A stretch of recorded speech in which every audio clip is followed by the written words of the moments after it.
Yo, la dernière fois, tu vois, j'étais en train de m'enjailler sur de la musique, j'écoutais Atarashi Gakko, et je me suis posé une question, parce qu'il n'y a pas si longtemps que ça, j'ai lu un livre de Ryu Murakami qui s'appelle Love and Pop, et dans les deux œuvres, on aborde la question plus ou moins frontalement de la prostitution juvénile, et notamment adolescente. De ce fait, je me suis posé la question, est-ce qu'on pourrait dire que le Japon, c'est pédoland? Tout d'abord, je vais être très clair avec vous. Atarashi Gakko, c'est très bien. Otona Blue, c'est la meilleure.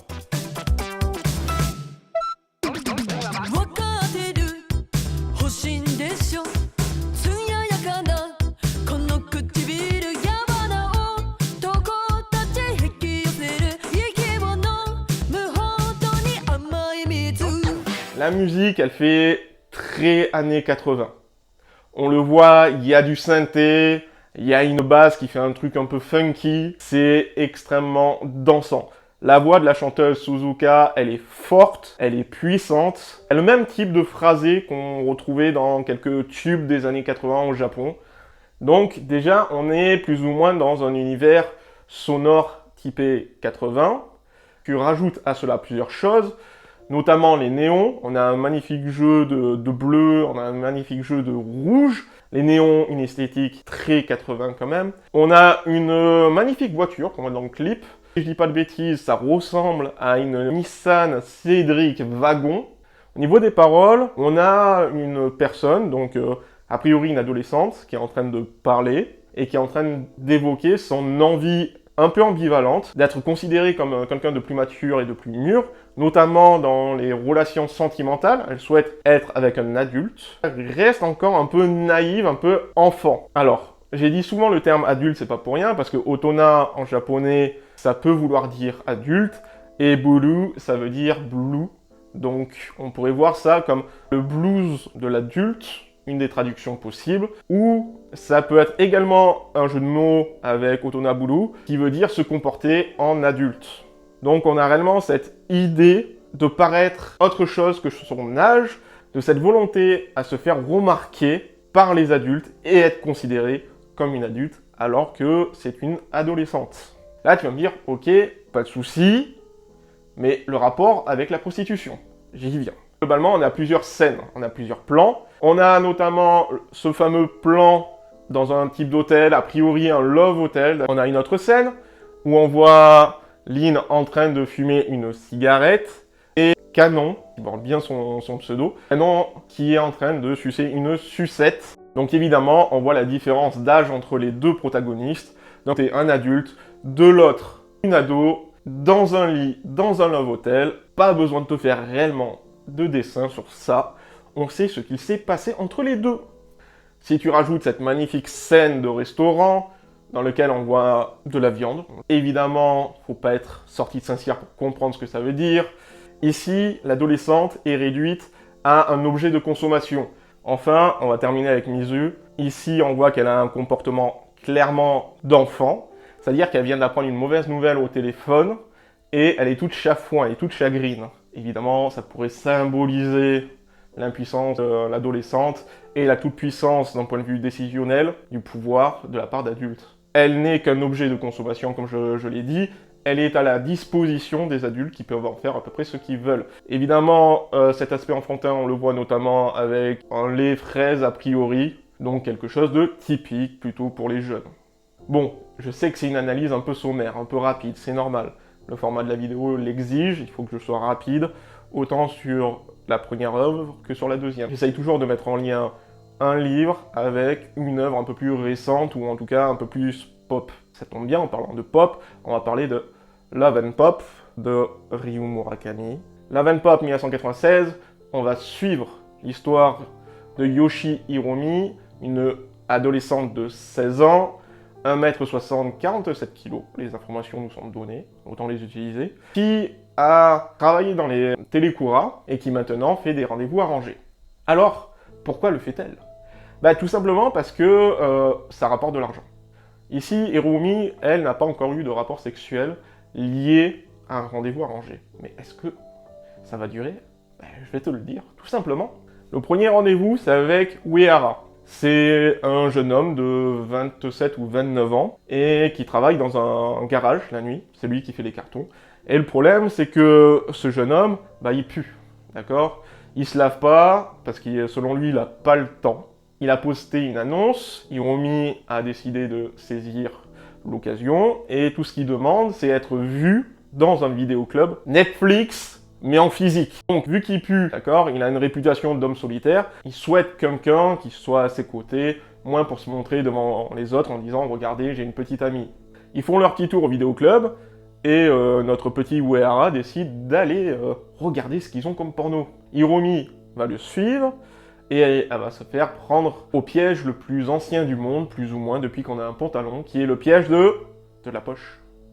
En gros, faut jamais mettre ses mains dans les poches des inconnus.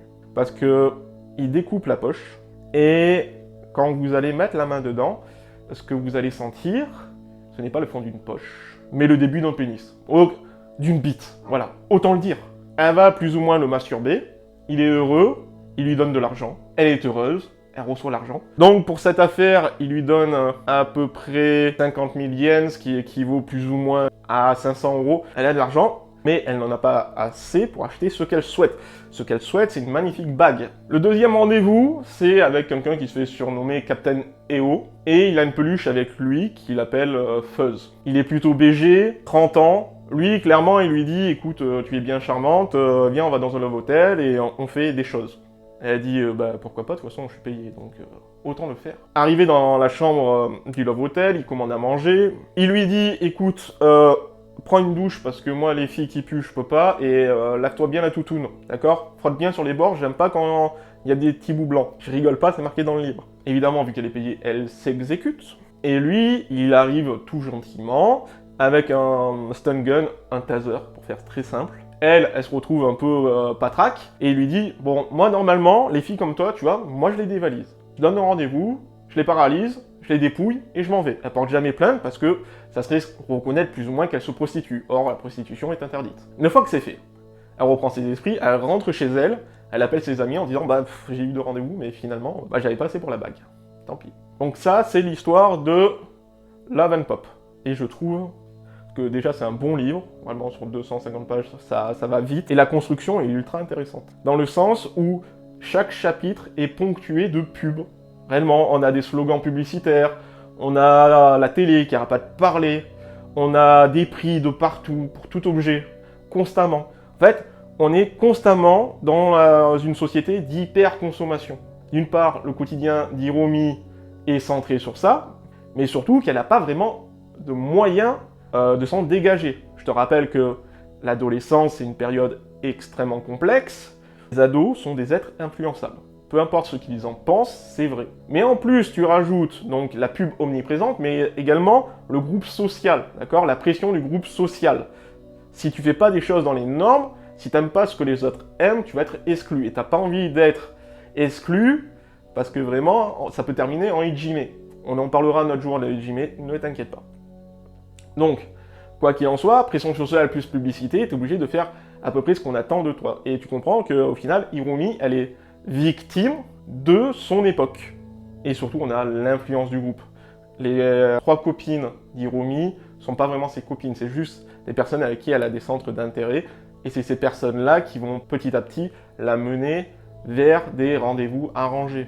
Peut-être que si elle n'avait pas eu ces amis-là, elle n'aurait jamais fini par faire de la prostitution. Bon, ces 2 œuvres parlent à peu près de la même chose, tu as compris. C'est ce qu'on appelle l'Anjo Kosai, qui veut dire rencontre arrangée, mais on est plus proche en réalité de rendez-vous rémunérés. Ouais, j'ai enlevé la casquette pour le moment Wikipédia, c'est obligé, tu sais, plus de cheveux, ça fait un peu homme sage. Alors, comment ça se passait à l'époque? Très simple. Les clients appelaient un télécoura, d'accord, un téléphone club, un intermédiaire. Cet intermédiaire, lui, appelait et répercutait le coup de téléphone sur le portable, par exemple, d'une lycéenne. Donc ça les mettait en contact, et ça pour la maudite somme de 1000 yens, soit à peu près 10 €. La lycéenne rappelait le numéro et convenait avec le client pour un rendez-vous. Je rappelle que ce magnifique système, c'est plus ou moins de la prostitution, d'accord? Il y a des gens qui gagnaient de l'argent pour mettre en relation généralement des hommes âgés, d'accord, plus âgées que les adolescentes, avec des jeunes femmes. Et ça pouvait terminer en relation sexuelle. Je ne sais pas si on se rend compte du système qui a été mis en place. Et qui était parfaitement légal. Parce qu'il faut savoir une chose sur le Japon. Le Japon interdit la prostitution. Sauf que la prostitution, pour eux, c'est le coït, d'accord? C'est l'acte sexuel et vaginal. Ce qui veut dire que les autres orifices, pour être gentil et non vulgaire, sont plus ou moins disponibles moyennant finance et tout en étant légal. Alors, combien d'adolescentes ça a pu toucher? Selon un rapport de l'ONU, 13% des lycéennes auraient plus ou moins eu un rendez-vous arrangé. Cependant, le Japon dit que c'est faux parce que ce chiffre ne s'appuie sur aucune source réelle. Il y avait des études dans les années 90 qui ont montré que 5% des lycéennes ont eu à faire un rendez-vous arrangé ou en tout cas ont pris contact avec un téléphone club pour avoir des rendez-vous. On revient à la problématique initiale, est-ce que le Japon c'est pédolant? Ben non, évidemment tu doutes bien qu'ils vont légiférer. Ils ont voté une loi en 1997 interdisant la prostitution des adolescentes et les rapports entre les personnes majeures et les personnes mineures. Faire la pub pour les télékura, donc je rappelle le call center, est interdite aux abords des établissements scolaires, à 100 mètres. Ça existe encore a priori, est-ce que c'est pratiqué régulièrement? Je ne sais pas. Par quel type de population? Je ne sais pas non plus. En tout cas, on ne peut pas dire que le Japon c'est pédoland, même si j'ai pas parlé des lollicons, ok, ça sera peut-être sur une prochaine vidéo, parce qu'ils font des lois pour protéger leur jeunesse, comme à peu près tous les pays, d'accord? S'ils criminalisent la pédophilie, c'est qu'ils ne peuvent pas la prouver. S'ils criminalisent la prostitution, c'est qu'ils ne la prouvent pas. Or, certes, il y a des défauts. Et c'est dans ces défauts que se sont engouffrés des hommes d'affaires. Le Japon a réagi. Peut-être un peu tard, peut-être un peu maladroitement, mais clairement, il n'a pas laissé la situation continuer. Et là, je vais terminer, parce que ça commence à faire long. Dans les deux cas, les deux œuvres propose une critique de ce système de prostitution adolescente. D'une part, Ryu Murakami a essayé de comprendre comment fonctionnait ce système, et selon lui, à travers son œuvre, c'est l'influence sociale, la société d'hyper-consommation avec la surmédiatisation de la mode. Pour Atarashi Gakko, on est sur réellement le cœur d'une adolescente, d'accord? C'est-à-dire une période très instable. C'est une période où l'identité est extrêmement difficile de s'affirmer et il est difficile de se comprendre. C'est pour ça qu'elle souhaite autant un amour d'adulte, parce qu'elle voit des adultes autour d'elle, mais en même temps, elle sait qu'elle n'est pas prête pour ça. Et en ce sens, le personnage que joue Lynn, tu te souviens, celle qui fume, c'est une critique des personnes qui vont abuser de ce moment d'innocence, ce moment de naïveté, d'accord? C'est une critique des personnes qui abusent de la confiance des adolescentes pour obtenir ce qu'ils veulent, à savoir bang des ados.